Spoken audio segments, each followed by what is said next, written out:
Vemos también en 2021, ya más cerca en el tiempo, aumentan las denuncias de padres maltratados por hijos en las Canarias. 19 de febrero de 2021, la Junta detecta un aumento de violencia filioparental entre las chicas. Se sabe que las chicas tienen un tipo de violencia que es más de carácter psicológico que no físico. Vemos aquí también que Hinso vinculaba lo que sería el bullying, el 22 de febrero de 2021, el bullying con la violencia filioparental. Claro, durante la época de pandemia no era lo mismo vivir en un estado de confort que de hacinamiento. Evidentemente, las familias que lo sufrieron en circunstancias de hacinamiento, de estrecheces, lo sufrieron de una forma más descarnada. La violencia filoparental, claro, tener a tu propio hijo en casa sin poder hacer absolutamente nada, esto es durísimo. Y estábamos en un panorama en España de brecha socioeconómica, paro, precariedad laboral, madres de edad avanzada educando solas, interrupción de las terapias, se interrumpieron muchas terapias porque evidentemente hubo el confinamiento obligado, se interrumpieron muchas medicaciones y eso realmente fue una bomba de relojería. Una de las grandes víctimas más diríamos, candentes, sabemos que fueron las madres educando solas, las que se quedaban solas, sobre todo con edad avanzada, o las que intentan lo que es recomponer su familia. Y evidentemente existe lo que es la vergüenza de denunciar, ¿no? La vergüenza de haber hecho algo mal. ¿Por qué he hecho yo esto? ¿Para qué he hecho yo para merecer este maltrato? Lo que sería el sentimiento de culpabilidad. Sabemos que después de la pandemia hubo un estudio en Barcelona titulado Familias adolescentes y COVID-19, convivencia o supervivencia, de la Fundación Portal de Barcelona, y se indicaba que hubo más de 1.500 padres durante el mes de agosto, detectaron ya en el año 2020 que más del 58,3 contestan que sus hijos aumentaron las malas contestaciones frente al 30,1 que se daba en el pre-COVID-19. La violencia filoparental aumenta en el post-confinamiento de forma considerable, decía este estudio de una organización que lleva muchos años trabajando en Barcelona este tipo de casos. Por otra parte, vemos aquí la Sociedad Española para el Estudio de la Violencia Filioparental, que es una organización que presido ahora y que se creó en el año 2013. Su primer presidente fue Javier Urra Portillo, después el médico psiquiatra Roberto Pereira III.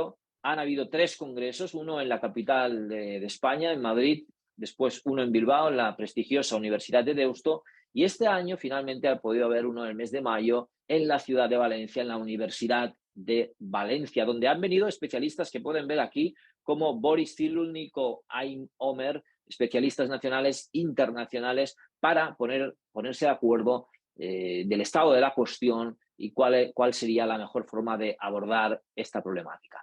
La Sociedad Española para el Estudio de la Violencia Filioparental estuvo también en el año 2019, estuvimos trabajando en un documento, en la creación de un documento procedente de una investigación con el Consejo General del Poder Judicial.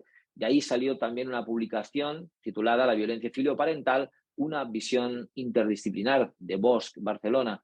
Y, por supuesto, formamos a jueces, fiscales en el Plan Estatal de Formación Continua de la Carrera Judicial. En los tiempos de la COVID-19, ¿qué es lo que pasó?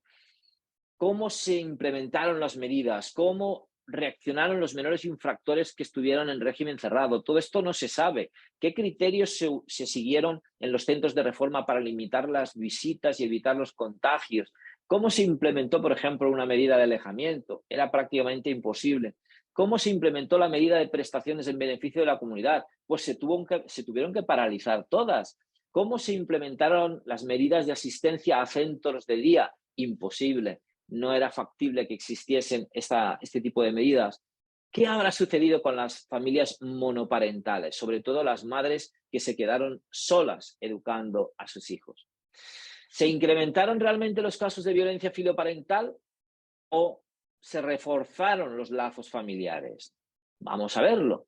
Vemos aquí, 14 de abril de 2021, dice que el proyecto de Fundación para la Atención Integral del Menor, que hablábamos antes de Aragón, desde 2014 presta apoyo en este tipo de casos. Hablaba de, durante 2020, un total de 214 familias que habían recibido atención terapéutica para resolver los conflictos entre progenitores e hijos, especialmente las agresiones.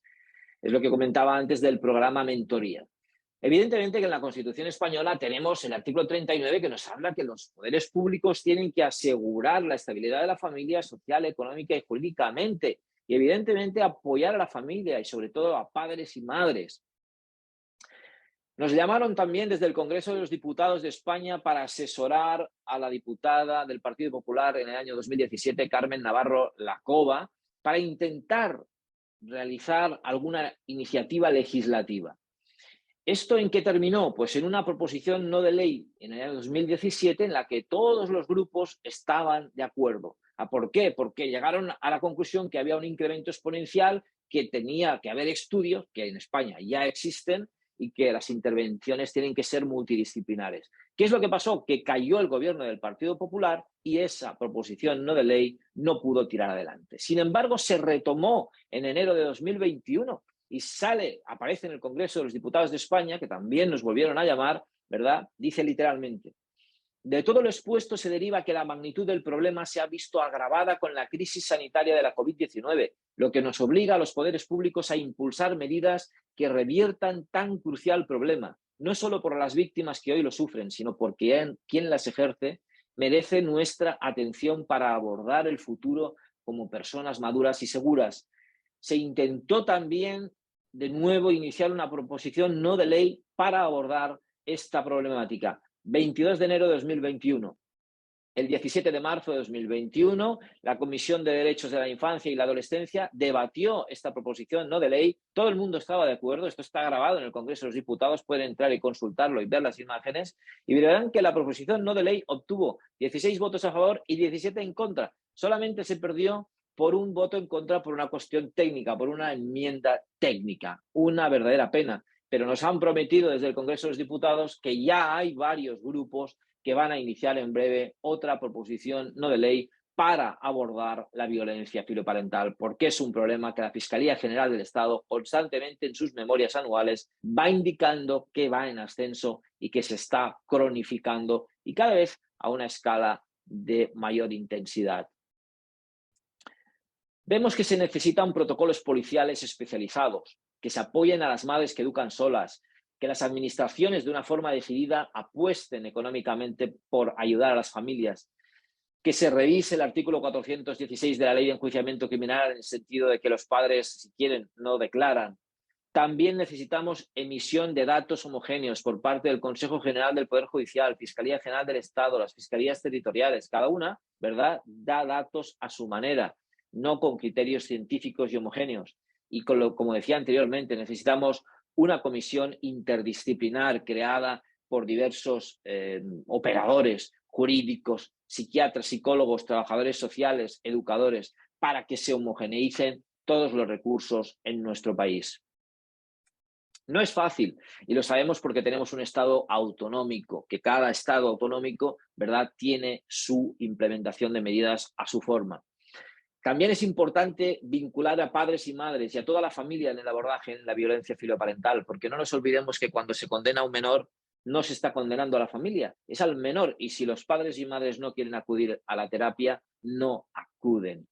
También necesitamos procedimientos judiciales que se rijan fundamentalmente por la instrucción rápida y urgente.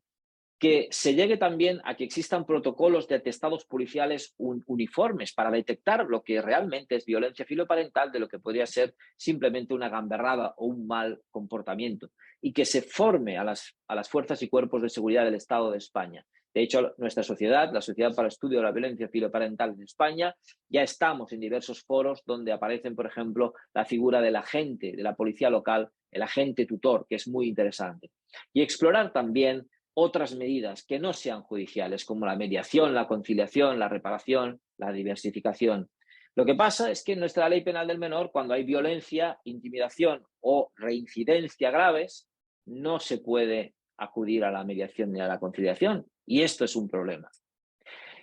Necesitamos un incremento de recursos también por si hay alguna situación de confinamiento, porque es una situación que ha agravado el problema y que además ha acrecentado las diferencias sociales.